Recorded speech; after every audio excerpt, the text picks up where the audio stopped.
All right, let me look at these teams as they move into the offseason, having been eliminated. So the Seahawks, is Geno Smith your quarterback? It sounds like, feels like he's going to be the quarterback, whether it's for a 2 or 3 year deal.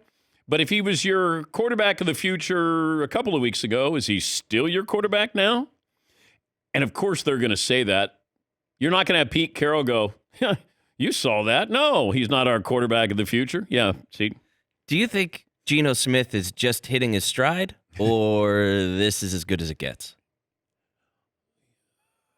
I'm going to give him the benefit of the doubt. This is what I always wondered about him. He used his legs in college. He was a good runner in college.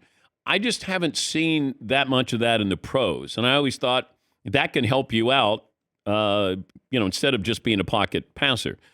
And we see these quarterbacks all have that element of being able to run, not have to run, but being able to run. But I would think Seattle got a high draft pick. Are you going to stay with Geno Smith? The Chargers, do you stay with Brandon Staley? That's the big question mark. Do you make sure if Sean Payton is not interested, then you bring back Brandon Staley? Other than that, if you're going to replace him just to replace him, you better have a pretty good backup plan there. The Dolphins, I saw where the Dolphins said they're bringing Tua back next year. Well, they have to say that. You imagine if they said, no, we're not bringing him back. I imagine Mike McDaniel is back as the head coach, and they said Tua is coming back. It's not like you can go, no, we're not bringing him back because we're bringing in Tom Brady. The Vikings. I would imagine they'll have a new defensive coordinator, maybe a couple of defensive players. The Ravens, see, this one's tricky because I've said for over a year now, it just feels odd. And it comes back to, at least I was told this last night, it's about guaranteed money. That Lamar could have signed this a while ago, but then he might be looking at being underpaid, Deshaun Watson, Kyler Murray, the amount of money that's guaranteed. They were going to guarantee, I think, 133 out of 250 million. Well, that's a big disparity there. That's a wide gap.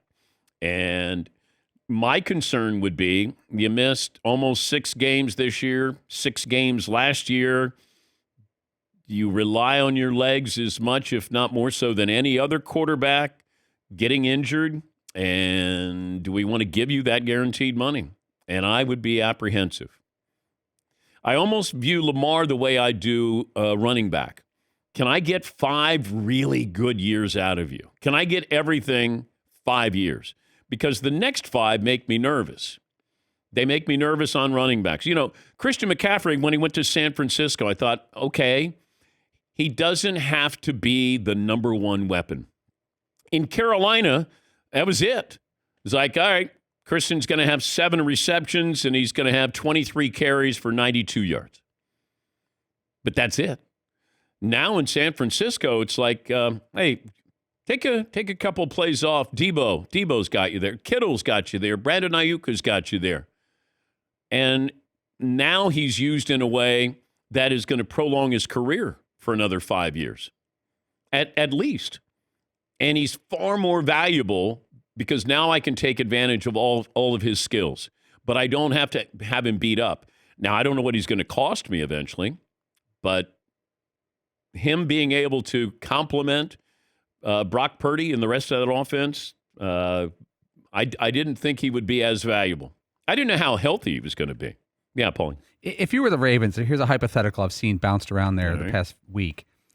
They could franchise Lamar Jackson and trade him. That's the one way they could trade him.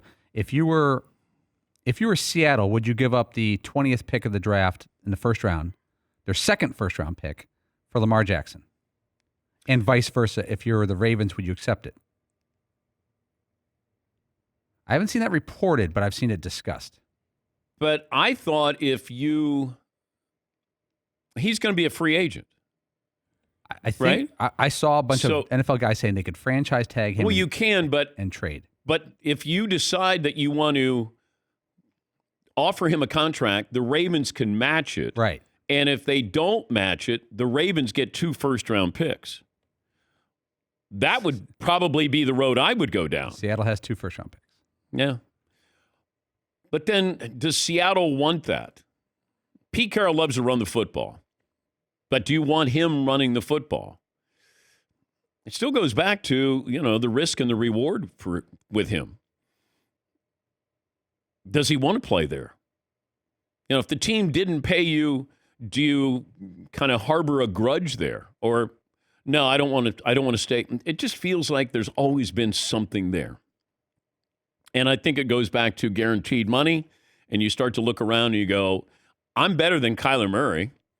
I'm more accomplished than Deshaun Watson. Why are they getting more guaranteed money than me?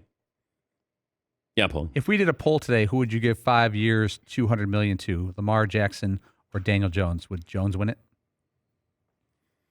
Oh, I wouldn't give that money to either of them. But you had to pick. Again. Probably Danny Dimes today because what we saw against Minnesota. That's wild. I think he's a good quarterback. I think he has the potential to be a very good quarterback.